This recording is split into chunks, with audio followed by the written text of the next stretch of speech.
Karena doyan banget anak gua main bola, dia itu sampai lupa namanya pelajaran. Dia nggak tahu sama sekali pelajaran. Kalau matematika itu nilainya dia pasti sumputin tuh di lemari gua tuh. Ada 0, ada 2, ada 4. Main di situ aja. 5 ke bawah dah. 6 itu udah top banget. Suatu ketika dia datang, "Ayah, ayah, ayah. Ada apa?" "Ayah, aku dapat 8 matematika."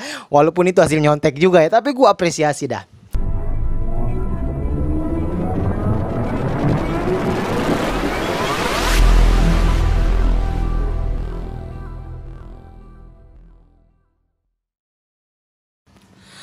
Assalamualaikum warahmatullahi wabarakatuh. Guys, alhamdulillah kita ketemu lagi hari ini di stand up saya Ashar Hafidah. Penonton saya masih sama, setianya minta ampun, ada 5 orang di depan. Mereka sekarang udah senyum-senyum karena uang jajannya aku tambah. Mereka tambah semangat. Uang jajan aku tambah.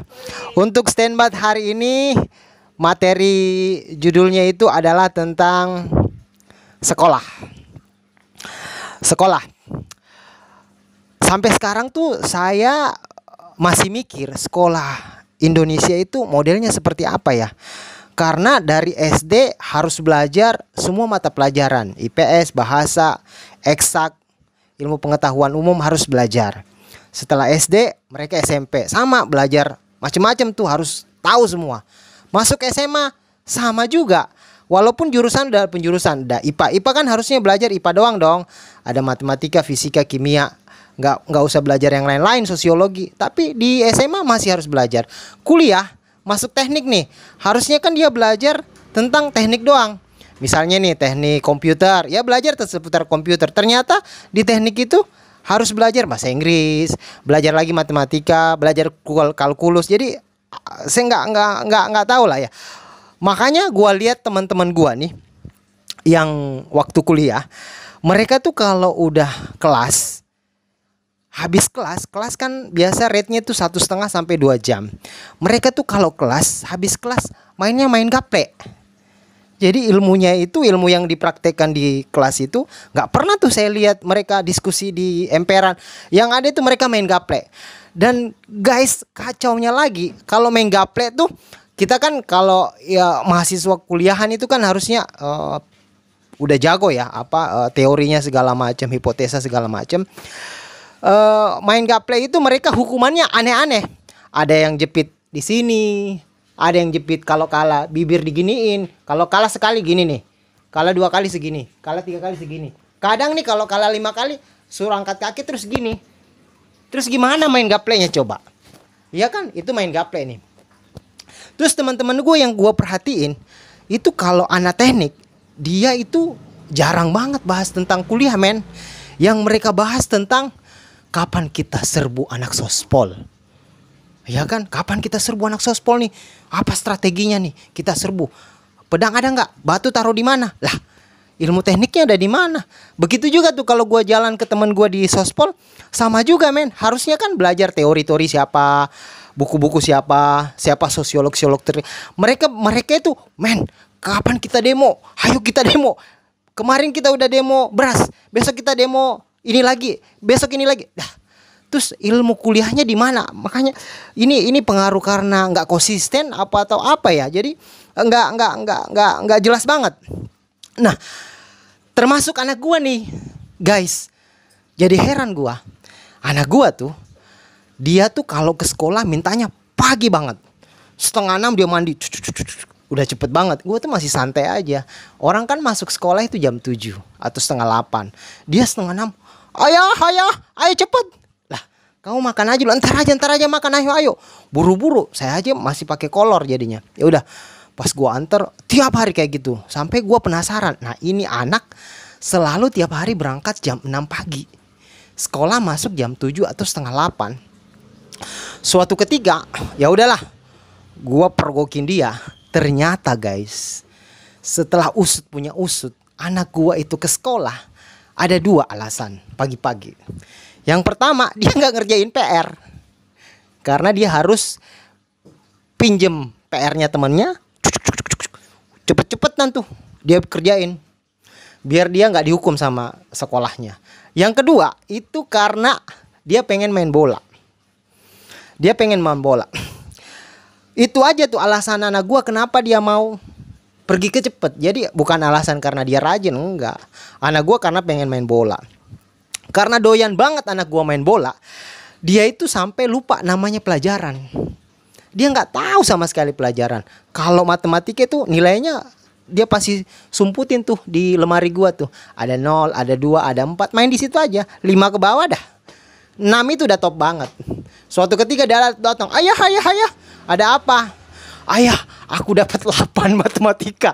Walaupun itu hasil nyontek juga ya, tapi gua apresiasi dah. Padahal kalau gurunya kreatif, dan pasti bisa kreatif semua anak-anak Indonesia. Kalau misalnya gini nih, soal matematikanya kayak gini. Ronaldo bawa bola, ada Lionel Messi, di belakang ada Luis Suarez. Jaraknya 30 meter. Berapakah kecepatan Luis Suarez untuk bisa mencetak gol? Pasti tahu anak gua tuh jawabannya.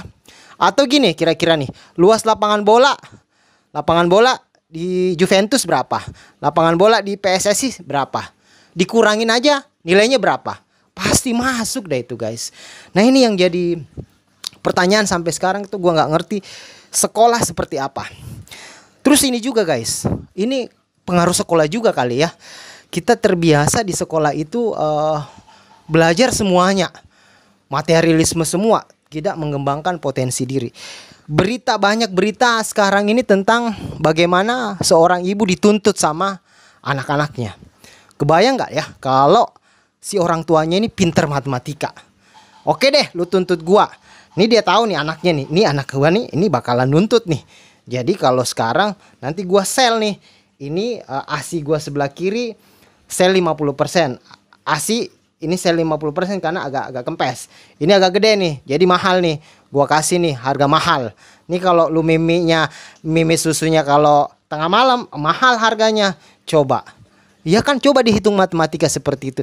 Tapi karena dasar anaknya tuh sekolahnya itu nggak bener, nggak fokus, ya jadinya seperti itu. Matematikanya error.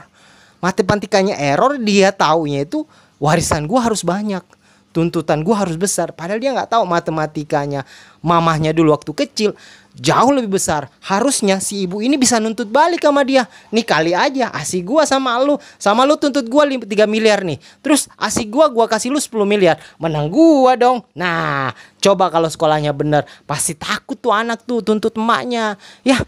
Nah, terus ada lagi nih guys, masalah sekolah lagi nih. Nih teman-teman gua tuh ya, kalau gua kan sekolah di arsitektur ya. Tipe teman gua itu yang gua lihat ya, kalau mereka sekolah ada tugas nih dari dosen, waktunya kan ada sampai seminggu atau 10 hari tuh. Hari pertama santai, hari kedua santai, hari ketiga jalan-jalan, hari keempat mereka geraknya itu ketika udah hari ke-9. Baru tuh luk mana tugas hari ke-9 men. Terus hari ke-10, mau hari ke-10 udah tiduran aja. Pas dikumpul, lah kenapa kayak gini? Maaf pak, udah nggak ada waktu pak. Maaf pak, ini pak, ini. Wah banyak banget dah alasannya. Jadi kalian nih kalau mau sekolah, mending kalian fokus deh sama apa tujuan karir kalian ke depan seperti apa. Dan yang lebih aneh nih, ini yang gua kagak ngerti dah. Teman-teman gua yang pinter-pinter, yang tiap hari cuman sekolah aja hidupnya, biasa-biasa aja men. Yang lebih parah nih temen gue, temen suka bolos ya, temen gue itu suka bolos, pada pebisnis semua. Heran banget gue. Mungkin filosofi ini bener kali ya. Nih hati-hati orang yang duduk, ada 4 tipe nih dalam kelas. Yang pertama nilai A bagian depan. Yang kedua nilai B urutan kedua. Yang ketiga urutan C yang nomor 3. Paling terakhir urutan D sama E. Yang nilai D sama E urutan terakhir. Nilai A itu paling depan, biasanya dia jadi peneliti, dosen, ya kan, yang eksak-eksak, nggak mau kalah lah, biasanya seperti itu. Yang kedua, nilai B biasanya profesional, masuk jadi pengajar, menjadi dosen, atau menjadi manajer di perusahaan. Yang ketiga, nilai C bangku ketiga, nilai C biasanya itu jadi pebisnis, jadi pengusaha. Nah, yang parah ini gue kagak ngerti nilai E sama D. Biasanya jadi politikus yang menentukan nasibnya A, B, dan C. Oke guys, sampai demikian dulu sekolah materi kita hari ini. Moga bermanfaat. Jangan lupa like, subscribe, dan komen. See you.